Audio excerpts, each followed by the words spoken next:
Hello दोस्तों, मैं प्रदीप सिंह एक बार फिर से आप लोगों का ट्रिपल पी नॉलेज चैनल में बहुत बहुत स्वागत करता हूं। दोस्तों, आज का जो मैटर है वो ये है कि महारथी कर्ण ने महाभारत के युद्ध में अपनी पूरी शक्ति का प्रयोग क्यों नहीं किया। दोस्तों, महाभारत में अगर कर्ण को देखा जाए तो कर्ण कभी भी कहीं भी अपनी पूरी शक्ति लेकर के नहीं उपस्थित होते थे, ना ही अपनी पूरी शक्ति का प्रयोग करते हुए कहीं दिखाई देते थे। जितना उनके बारे में कहा जाता था कि वो इतने ज्यादा बलशाली हैं, जिस प्रकार से भगवान श्री कृष्ण ने भी उनकी तारीफों के पुल बांधे, ऋषि वेद व्यास जी ने भी कर्ण की तारीफों के पुल बांधे, द्रोणाचार्य ने भी वही किया, पितामह जी ने भी वही किया। लेकिन उस हिसाब से देखा जाए तो महारथी कर्ण ने अपनी पूरी शक्ति का प्रयोग महाभारत के युद्ध में नहीं किया। आखिर वो कौन कौन से कारण थे, आज मैं उन सारे कारणों के बारे में आपको बताऊंगा। और अभी तक आपने मेरा चैनल सब्सक्राइब नहीं किया तो प्लीज चैनल को सब्सक्राइब करिए, वीडियो को लाइक करिए और हाँ, शेयर करना ना भूलिएगा। तो आइए वीडियो शुरू करते हैं। दोस्तों, सबसे पहले हमें यह समझना होगा कि कर्ण को महाभारत के युद्ध में वीर पुरुष बनने से कैसे कैसे रोका गया, लेकिन उनको कोई रोक नहीं पाया। सबसे पहले जब वो छोटे थे, उनको शिक्षा ग्रहण करना था, तो वो गुरु द्रोणाचार्य जी के पास गए और कहा कि मुझे शिक्षा दो। या फिर कई पुस्तकों में ऐसा लिखा मिलता है कि वो ब्रह्मास्त्र की शिक्षा के लिए गुरु द्रोणाचार्य के पास गए। तो गुरु द्रोणाचार्य ये कहकर के उनको ठुकरा देते हैं कि भैया तुम ब्रह्मास्त्र के लायक नहीं हो। या फिर कई पुस्तकों के हिसाब से ये कहते हैं कि मैं राजकुमारों को ही सिर्फ शिक्षा देता हूं, मैं किसी नीच जात वालों को शिक्षा नहीं दे सकता। ऐसी कई बुकों में भी लिखा मिलता है। लेकिन चलो ओरिजिनल बुक के हिसाब से चलते हैं तो वो ब्रह्मास्त्र की शिक्षा ग्रहण करने के द्रोणाचार्य जी के पास गए और द्रोणाचार्य ने यह कहकर के उनको ठुकरा दिया कि भैया तुम ब्रह्मास्त्र के लायक नहीं हो, तुम्हें ब्रह्मास्त्र नहीं दिया जा सकता। तब गुस्से में आकर के कर्ण भगवान परशुराम जी के पास गए और भगवान परशुराम जी, जो वहां पर द्रोणाचार्य जी के भी गुरु थे, जो भीष्म पितामह जी के भी गुरु थे, उन्होंने कर्ण की क्षमताओं को देख करके, धनुष चलाने की तरीके को देख करके अपना शिष्य बनाया। लेकिन कर्ण की एक गलती थी कि कर्ण ने वहां पर एक बात का झूठ बोला कि वो ब्राह्मण पुत्र, और वो भी कारण था क्योंकि कर्ण को एक बहुत शक्तिशाली योद्धा बनना था और कई ऐसे महारथी लोग थे जैसे द्रोणाचार्य जैसे लोग, वो सिर्फ शिक्षा उनको देते थे जो राजाओं के महाराजाओं के पुत्र हो,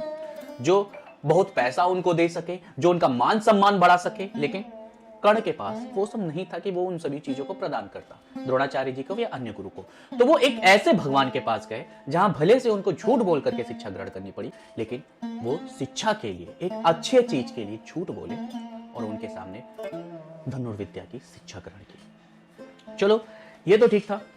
ये तो पहला बात था कि उनको रोका गया। और दूसरा, भगवान श्री कृष्ण ने रोका। दोस्तों, जब भगवान श्री कृष्ण शांति का प्रस्ताव लेकर के दुर्योधन के पास जाते हैं तो दुर्योधन भगवान श्री कृष्ण को बांधने की कोशिश करता है। तब कर्ण दुर्योधन के इस दुष्ट परिणाम को देख करके कृष्ण भगवान के पास जाता है और उनसे क्षमा याचना अपने दोस्त की तरफ से करता है। लेकिन तब भगवान श्री कृष्ण ये जानते हैं कि कर्ण कितना ज्यादा शक्तिशाली है और दुर्योधन कर्ण के भरोसे ही कूद रहा है। तो वो कर्ण से बता देते हैं कि भैया तुम कुंती पुत्र हो, तुम आ जाओ पांडवों की तरफ, तुम पांडवों की तरफ आ जाओ, और जब तुम पांडवों की तरफ आ जाओगे तो तुम्हें मैं राजा बना दूंगा। ये पूरा कुरुक्षेत्र जिसके कारण ये लड़ाइयां वड़ाइयां हो रही है, ये सबके राजा तुम होगे, दुर्योधन तक के तुम राजा होगे। हाँ, और जिसके लिए ये महाभारत शुरू होनी है वो तो सब तुम्हारा ही है भैया, धन दौलत सारी चीजें। यहाँ तक कि द्रौपदी जैसी औरत भी तुम्हारे, द्रौपदी जैसी सुंदर महिला भी तुम्हारी सेवा करेगी, तुम बस आ जाओ। लेकिन कर्ण साफ मना करता है भगवान श्री कृष्ण से। उसको धन दौलत ये सब चीज का किसी का लालच नहीं था, बस वो सम्मान चाहता था। और उस सम्मान को कैसे गिरा देता, जिस सम्मान को दुर्योधन ने कर्ण को दिया था और पांडवों से जिस सम्मान के लिए वो तरस गया था, उस सम्मान के लिए वो धन दौलत को तुरंत ठुकरा देता है और भगवान श्री कृष्ण से कहता है कि मुझे दोस्ती प्यारी है, धन दौलत या जायदाद नहीं।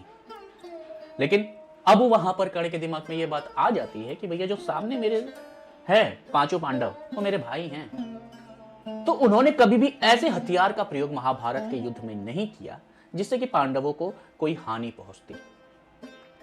इसीलिए उन्होंने कभी भी ऐसे खतरनाक अस्त्र शस्त्र का उपयोग किया ही नहीं कि पांडवों को प्रॉब्लम हो।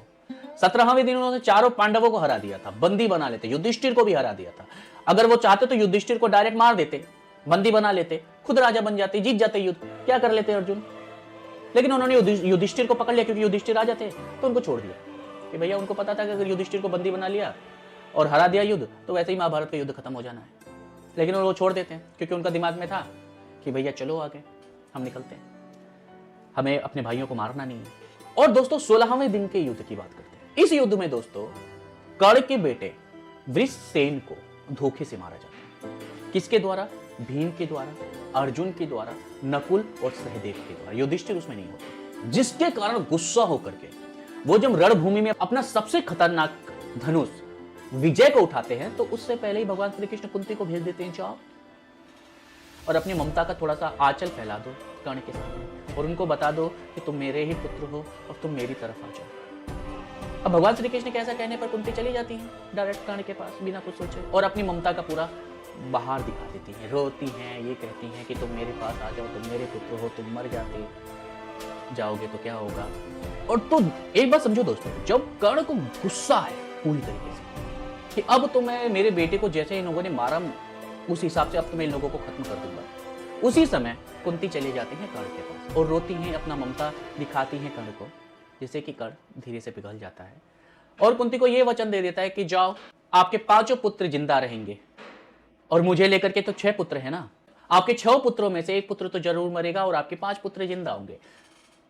यानी कि अगर लास्ट युद्ध में मैं मर जाऊं या फिर अर्जुन मर जाए और मैं किसी को नहीं मारूंगा। और यह शपथ लेकर के कुंती चुपचाप भगवान श्री कृष्ण के पास आ जाती हैं। और यहां पर भी छल दोस्तों, जिसके कारण 17वें दिन के युद्ध में कर्ण ने सबको छोड़ दिया क्योंकि उनको साफ दिखाई देने लगा कि सामने मेरी माता का चेहरा है और अपनी माता के चेहरे को मैं कभी उदास होते हुए नहीं देख सकता। और उन्होंने कोई भी ऐसा अस्त्र शस्त्र का प्रयोग नहीं किया जिसके कारण पांडवों को कोई हानि पहुंचे। दोस्तों कर्ण कभी कमजोर नहीं था महाभारत के युद्ध में, उसको हर पॉइंट पे कमजोर बनाया गया, इसलिए आज कर्ण को हर कोई मानने लगा है, जिसके कारण अर्जुन भक्त जलते हैं। दोस्तों अगर आज की वीडियो आपको पसंद आई हो तो प्लीज चैनल को सब्सक्राइब करिए, वीडियो को लाइक करिए और शेयर करना ना भूलें। तो मिलते हैं अगली वीडियो में। जय हिंद, जय